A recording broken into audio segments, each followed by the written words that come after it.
n'y a pas de coïncidence. On est vrai. arrivé, le resto il était presque vide, il y avait Littéralement une table occupée. Littéralement une table occupée. Et la famille. On arrive et il nous met aléatoirement dans la table 31.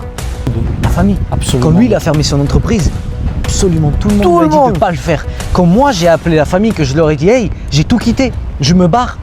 Ils m'ont tous dit, non, non, non, non, non, tu dois pas le faire, tu dois pas le faire, tu dois pas le faire. Et moi, je disais, ok. Je raccrochais, j'en avais rien à foutre. J'avais mon objectif clair, je savais que ce que j'étais en train de faire, c'était le chemin correct. Même si personne ne m'appuyait, le seul appui que vous avez besoin, la famille, c'est celui qui est dans votre cœur, c'est celui qui est de Dieu. Salut mon frère. Salut En français, mon frère. on vient de filmer en espagnol.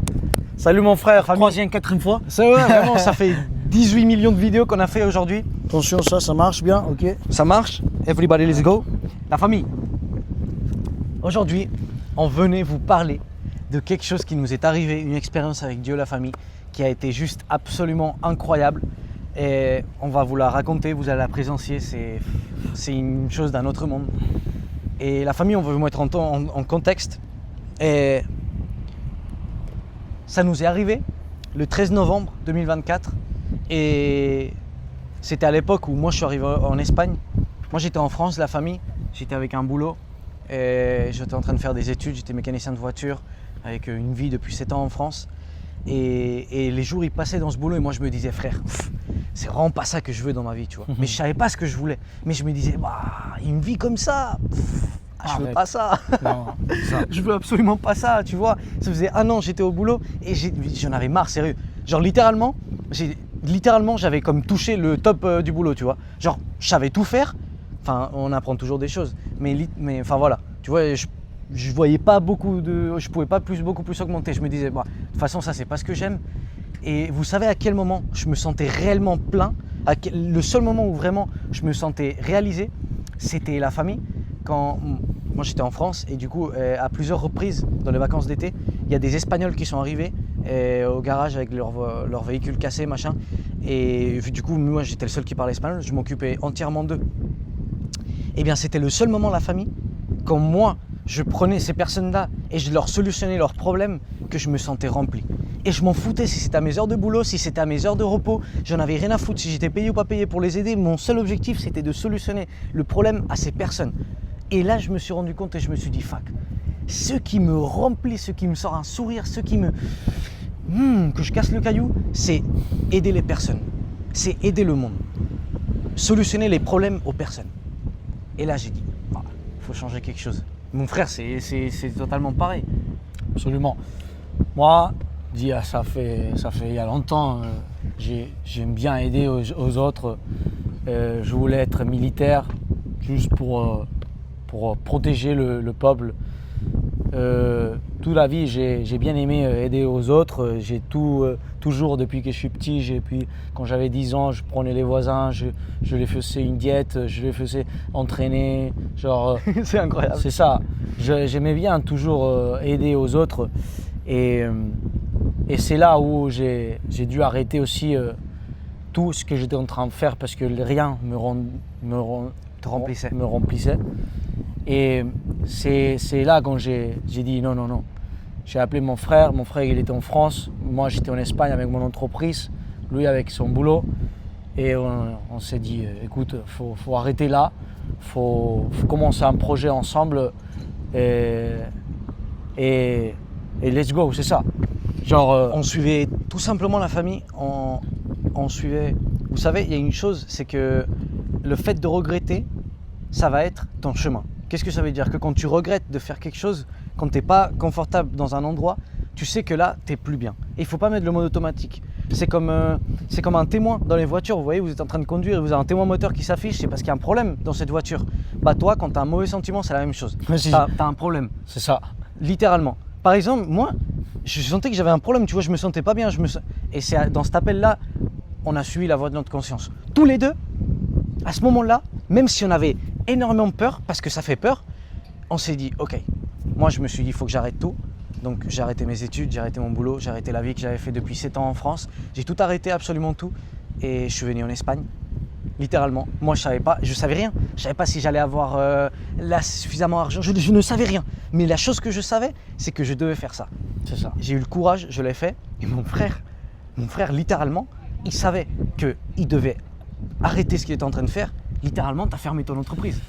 Pour moi, ça a été tellement dur parce que l'entreprise, au début, c'était tellement dur de faire marcher l'entreprise que brutal. Et genre, quand l'entreprise a commencé à marcher bien, j'ai commencé à gagner de l'argent, j'ai commencé là, je voulais embaucher, je voulais agrandir l'entreprise. C'est là quand je me suis dit non mec, je suis en train de suivre je suis en train de poursuivre l'argent. Je suis vide. Je veux pas ça pour ma vie. Et c'est là où on a dû, mon frère et moi, un point tellement important dans notre vie. Parce que c'est là où on s'est rendu compte, on a accepté, on a assumé qu'on était vide et que vraiment c'était pas ça ce qu'on voulait dans la vie. Et c'est là quand on a dit non, faut tout arrêter. Et on a fait comme Jésus dans le désert. On s'est éloigné, isolé de tout 40 jours. Et c'est là quand on a changé, Je te parie 50 € qu'il va faire quelque chose. On va dire, on a mort, Ciao. On a mort. On est mort. On a senti que tout dans notre vie a changé. On se sentait vraiment plein et on avait trouvé notre propos dans la vie. Et on avait trouvé notre propos. Pourquoi on est là? Pourquoi Dieu nous a mis dans cette terre? Comme contexte, la famille, puisqu'on parle de s'isoler pendant 40 jours, donc moi j'étais arrivé en Espagne, mon frère il avait arrêté l'entreprise et on a senti dans le cœur qu'on devait faire, comme il a dit, une isolation de 40 jours. Et donc on est resté 40 jours, genre limite sans contact extérieur, tous les jours, 7 jours sur 7, on entraînait physique, genre on s'entraînait à la salle, on avait calculé notre nourriture, on avait tout exactement parfait, on faisait des bains d'eau gelée, enfin vous voyez ou pas? C'était littéralement 40 jours d'isolation, de ramener notre physique, notre mental et notre esprit aux limites. Et le jour on a purifié 31, tout. Le jour, on a nettoyé toute la merde qui résidait dans nous de toutes les années passées. Et la famille, le jour 31 de l'isolement, c'est quand quelque chose a changé dans nous. Mon frère et moi, ça faisait littéralement depuis 4 h du matin qu'on était réveillés et on était en train d'étudier la parole, on était avec Dieu, etc. Aujourd'hui, la vidéo, c'est juste ça. C'est notre expérience. On vous a raconté un petit peu, mais ce qu'on voulait vous raconter, c'est le jour où on a vraiment débloqué ce niveau. C'est ça. Où le jour où on s'est aligné. On s'est aligné. Le jour où on a senti vraiment qu'on était mort pour renaître. Non, morimos y renacimos. On était mort et habíamos muerto y renacimos. Qu'on est mort ouais. et qu'on est mouru. Non, qu'on est mouru, non. La famille, écoutez, ça fait toute la matinée. On parle espagnol, c'est compliqué le français. Ouais, la famille, genre comme toi. Littéralement comme si notre Raoul et Alexandre passé étaient morts. Ces personnes qui étaient extrêmement dépendantes de tout ce qui est physique, l'argent, les femmes, les désirs rapides, genre alcool, drogue, sexe, la masturbation, etc. Comme si tout ça, c'était parti de nous et que maintenant, on était des nouvelles personnes, avec une nouvelle eau, un puits purifié. Vous voyez? Et c'était le jour 31 de cet isolement, la famille. C'est ça.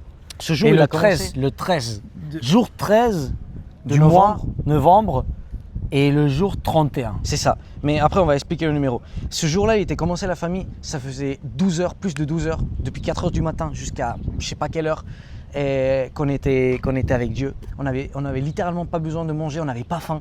On s'était pas levé de la chaise, littéralement. Et la famille, on était là, machin. Et lui et moi, on s'est dit, putain, j'ai l'impression qu'aujourd'hui, je viens de mourir et de renaître. C'est ça. Littéralement, j'avais l'impression qu'il y avait quelque chose de profond qui avait changé dans moi. Je ne comprenais pas pourquoi, je ne comprenais pas quoi, mais littéralement, on avait senti ça.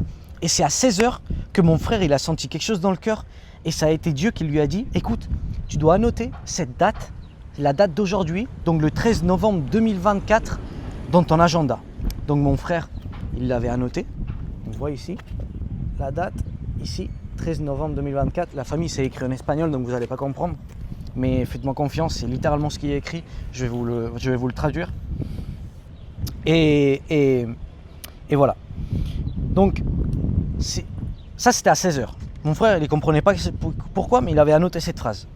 Et après, environ vers 18-19h, moi, genre littéralement, j'ai eu une révélation dans ma tête. Je me souviens, j'étais dans le canapé et j'ai eu une révélation dans ma tête. Et je me suis dit, Raoul, tu te rends compte qu'on est au jour 13 de novembre? Et il me dit, bah oui, et quoi? Ah non, je lui dis, tu sais qu'on est à 13? Capo che non tiene sentido. Non. Bref, il m'avait fait une blague. Il m'avait fait une blague comme con, tu vois. Et je lui dis non, putain, le 13 à l'envers c'est 31. Donc on regarde et on dit putain, on est à jour 13 et le jour 31 de l'isolement. Ça veut dire quelque chose.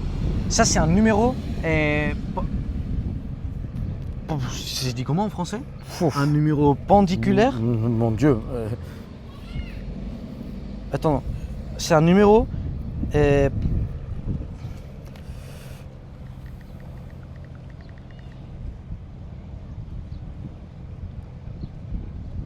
palindrome, d'accord? Un palindrome.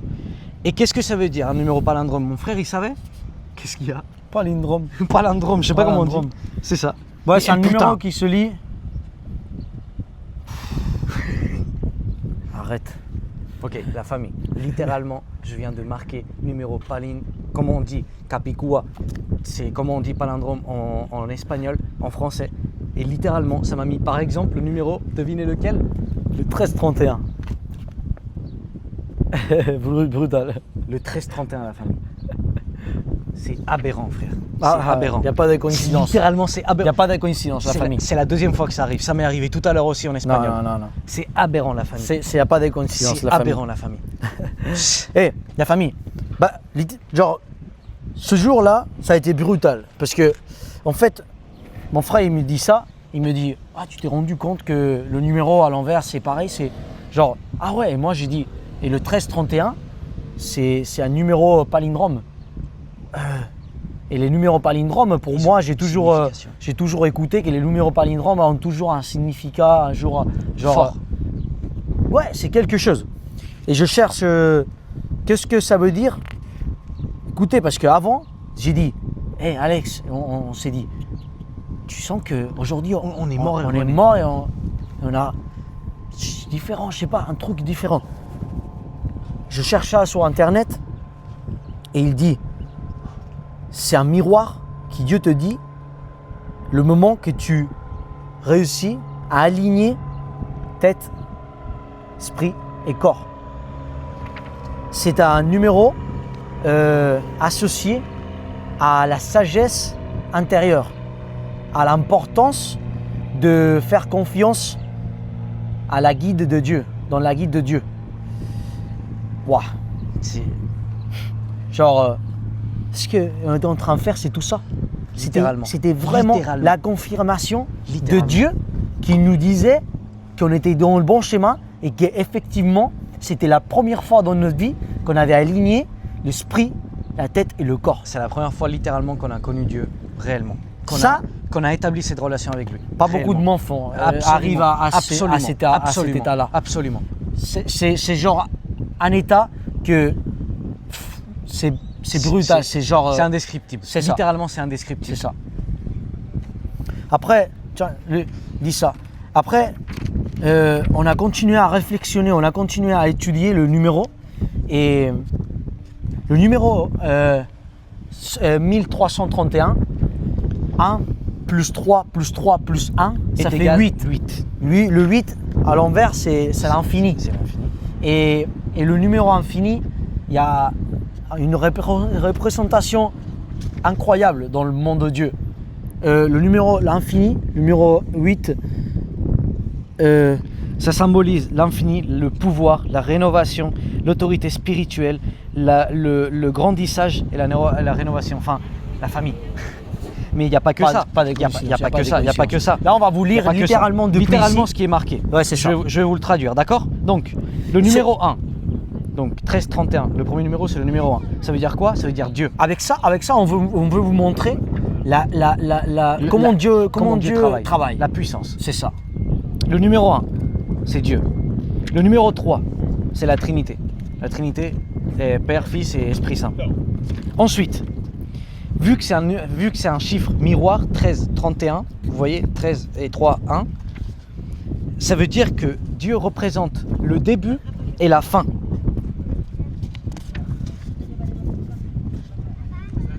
Donc, le 3-3 au milieu, à l'envers, ça fait 8, encore infini. C'est ça. Tout a une explication. logique, c'est aberrant. Le 1 devant et le 1 derrière, ça veut dire que Dieu il est devant et derrière. Mais ensuite, c'est pas ça. C'est que mon frère il dit putain, qu'est-ce qui est marqué dans la page numéro 1331 de la Bible? Donc, c'est Apocalypse 1:8. Et vous savez ce qui est marqué Dans littéralement, notre Bible. littéralement, dans notre Bible.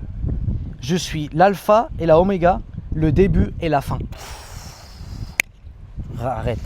Genre, j'ai senti comme ça, je vais ouvrir la Bible. Je vais voir ce que ça dit dans cette page parce que je sentais ça. Je voulais juste voir qu'est-ce qu'il y avait. Ça voulait littéralement dire, la famille, que la seule chose qu'on devait faire, c'est agir, c'est faire confiance à lui et que tout allait sortir comme dans ses plans. C'est ça. On ne devait pas utiliser notre intelligence humaine, mais il disait que lui, il était avec nous, il nous accompagnait. C'était le début et la fin. Et ce jour-là, la famille, je sais pas si on va continuer à lire. On continue à lire ou ça suffit quoi. Je pense que ça suffit déjà comme ça. Ok. Mais on va mettre la cerise sur le gâteau quand même, non? C'est ça, c'est incroyable parce que en plus, est-ce que ça nous est arrivé ce jour-là? C'est on a. Moi, je me suis dit, j'étais là et j'ai dit à mon frère, écoute, on va fêter ce jour-là. On va aller manger dans un resto ce soir. C'est ça. On va fêter ce jour-là. Je sens comme si je suis quelqu'un nouveau. Comme si je suis pas le même là. On doit fêter ce jour. Je sens que Dieu nous dise de fêter le jour là. Et la famille. Il n'y a pas de coïncidence. On est arrivé, le resto il était presque vide, il y avait littéralement une table occupée. Littéralement une table occupée. Et la famille. On arrive et il nous met aléatoirement dans la table 31. Et littéralement on s'est rendu compte le lendemain. Le lendemain, j'ai senti, je me suis dit, je vais garder le ticket pour l'avoir comme souvenir de ce jour-là. Et le lendemain, c'est pas possible. Table 31. On était dans la table 31. Et littéralement, jour 31. 13, tu l'as montré, jour 13, table 31. C'est ça. Aberrant la famille, aberrant la famille, aberrant la famille. Mais avec ça, genre littéralement la famille, Dieu, il parle comme ça. Ça a été une expérience, mais on en a eu beaucoup d'autres, la famille. Par rapport à la dernière vidéo qu'on a mis, qu'on parlait de lui, vous savez combien de temps elle durait? 11 minutes 11. Les vidéos de Instagram, lui il a fait une vidéo sur Insta qui parlait de Dieu. Elle avait 111 visualisations. Moi j'en ai fait une autre, elle avait 111 likes. Enfin, Dieu te répond comme ça. La famille. Là, on vient de filmer la même vidéo qu'on vous est en train de vous filmer en français. On vient de la filmer en espagnol. Et 33 minutes. 33 minutes. L'âge avec laquelle Jésus est mort. C'est genre, aberrant. Ça confirme Dieu, il parle comme ça. Dieu il parle comme ça. Il te dit, pète sa mère. Les numéros, la nature. Ce que tu sens dans toi. C'est ça. Enfin, Dieu te parle comme ça. Il te communique de beaucoup de façons par rapport avec les autres personnes, avec les rêves. Moi, la dernière fois, j'ai fait un rêve incroyable. Mais bon, C'est pour ça qu'il faut avoir les yeux bien ouverts pour pouvoir écouter, pour pouvoir être connecté à Dieu. T'arrives à voir toutes ces choses-là quand réellement tu fais un réveil de conscience. C'est ça. Et c'est ce qu'on cherche avec toutes ces vidéos, la famille, c'est littéralement ça. L'autre jour, un mec qu'on suit sur les réseaux sociaux, qu'il est en train de faire un peu la même chose que nous, et machin, il croit beaucoup en Dieu, et il est en train de faire une vidéo, en train de raconter son histoire, et il est en train de parler de Dieu. Littéralement une vidéo de 30 minutes, il a parlé de Dieu une fois. C'est ça. Et d'un coup, il arrive un pigeon blanc, frère. Un pigeon blanc à son côté. C'est un truc Boum, il se met là. Dieu parle comme ça, la famille. Absolument. Dieu parle comme ça. Absolument. Et c'est ce qu'on voulait vous faire voir. Est-ce que connecter l'esprit, la tête, le corps, vous connecter avec Dieu directement, c'est l'objectif de la vie, littéralement. C'est une sensation brutale. Et c'est là quand tu trouves ton propos de vie que malgré la peur, tu agis que malgré ce que le monde te dit, tu agis. C'est ça. Même si tout le monde va dans cette direction-là, toi tu sais que tu dois aller dans cette direction-là et tu t'en fous ce que le Tu monde t'en dit. fous de. La famille. Absolument. Quand lui, il a fermé son entreprise, absolument tout le monde Tout lui a le dit de monde. ne pas le faire. Quand moi, j'ai appelé la famille, que je leur ai dit, hey, j'ai tout quitté, je me barre, ils m'ont tous dit, non, non, non, non, non, non, tu dois pas le faire, tu dois pas le faire, tu dois pas le faire. Et moi, je disais, ok. Je raccrochais, j'en avais rien à foutre. J'avais mon objectif clair. Je savais que ce que j'étais en train de faire, c'était le chemin correct. Même si personne ne m'appuyait. Le seul appui que vous avez besoin, la famille, c'est celui qui est dans votre cœur. C'est celui qui est de Dieu. Et ça, c'est votre propos de vie. Et Dieu, il va pas vous donner. Genre, littéralement, les gens, ils cherchent à avoir tout clair. Non, Mais non, non, non. Dieu va vous donner miette par miette. Et vous, comme un oiseau. Un oiseau, il va avoir une miette, il va prendre la miette. Il va avoir une autre miette, il va prendre l'autre miette. Et peu à peu, il va suivre le chemin. Et il ne se concentre pas dans un objectif. Non, il se concentre dans la miette qu'il a devant lui. Là, le travail avec Dieu, c'est pareil. Vous devez absolument agir depuis la foi. Parce que la foi, c'est croire en ce que tu ne vois pas. Toi, tu sais que tu dois faire ça, tu le fais. Et même si ça paraît fou, même si ça paraît une dinguerie, même si tout le monde te dit de ne pas le faire, même si ça va contre le monde complet, même, tu t'en fous. Littéralement, Dieu, il fonctionne comme ça. Et c'est comme ça que tu arrives à faire des choses que personne ne fait. Littéralement, c'est comme ça que tu arrives à être une légende. Parce que Dieu te fait ça et toi, tu as confiance en Dieu. Absolument. Dieu surtout, Il travaille comme ça. c'est ça. Dieu surtout travaille d'une façon très très claire. Dieu veut donner les meilleures choses à ses meilleurs guerriers. C'est ça. Et un bon guerrier obéit à la première ordre. C'est ça. Dieu te dit, vas-y, c'est bon pour moi. Dieu va pas te dire les choses 2 fois, 3 fois, 4 fois. Littéralement. Dieu te dit les choses une fois. Si tu vas, tu es un bon guerrier. Si tu vas pas, Tant pis pour toi. tant pis pour toi. Tu vas Tu as perdu l'opportunité. Maintenant, tu vas aller essuyer les vaisselles des guerriers à la carpe. Allez. C'est ça. Et Dieu, il veut tout te donner. Mais des fois, on n'est pas prêt. Et on doit attendre un petit peu et dire, Dieu, il dit, non, c'est pas encore le moment. C'est ça. Et Et il est patient. Lui, C'est ça. il attend toute ta vie que tu agisses, que C'est tu ça. suives sa voie, que tu suives ce qu'il te Mais Dieu, il demande. te dit ça, tu dois faire ça. Et, C'est si- ça, la et famille. après, ça, et après, un pas, après, un pas, après, pas par pas. Littéralement, la famille, là, genre littéralement, je viens de marquer sur ChatGPT, c'est encore sorti 1331. La famille, il y a une chier de numéros, palindrome. Enfin, vous voyez, il n'y a pas de coïncidence. Littéralement, là, la famille, vous avez la preuve en personne. Vous avez la preuve en personne que littéralement Dieu existe. Genre, ça vient de vous sortir devant vos yeux. Donc, c'est soit vous avez des yeux, vous voyez, vous avez des oreilles et vous entendez et vous commencez à chercher plus loin de ce que le monde ou les personnes de votre entourage vous disent, ou la famille, ou vous nous prenez comme des conspiranoïques, comme des tabanés mentales. Les gens qui sont arrivés à ce à ce moment-là de la vidéo, c'est sûr qu'ils sont ouverts de conscience. déjà, si vous êtes arrivé, Vous avez déjà gagné. littéralement, si tu es arrivé à ce moment-là de la vidéo, tu es une machine, mon C'est frère. ça. Je te check. Let's go. Là, hey, si tu arrivé à ce moment-là de la vidéo, écris-nous un message sur Insta et on t'envoie un e-book qui va te débloquer Ah mais ouais. un truc de fou, Gratuit. gratuit. On a écrit ça pendant 2 semaines, Non, 2 semaines, ou 3 semaines, je sais pas. plus, Mais on a essayé de faire ça pour le mieux possible. le mieux possible. Littéralement pour faire un réveil de conscience. C'est ça. Et Et donner ça gratuitement c'est ça. aux gens. C'est absolument gratuit pour vous aider à débloquer les premiers pas pour commencer à être un vrai millionnaire, pour commencer à aligner votre tête, esprit et corps. C'est ça la famille. Les On petits parle un pas, petit peu de l'économie c'est aussi, ça. de la mentalité, mais la famille, pour nous l'argent c'est juste un résultat. C'est ça. Aux yeux du monde, nous on n'est pas encore successeux, mais je peux vous assurer qu'aux yeux de Dieu et à mes yeux, moi mon frère c'est la personne la plus successeuse du monde et aux yeux de mon frère, Et toi aussi, pour moi. je Absolument. peux pas le dire, Absolument. mais la famille, le succès c'est pas l'argent.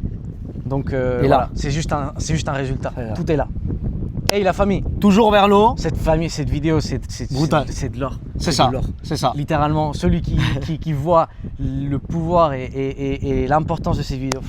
Hey la famille, Toujours vers le haut. on va entraîner, Let's go. on va niquer la jambe. On va niquer la jambe maintenant. Ah, Let's let's go. go mon frère.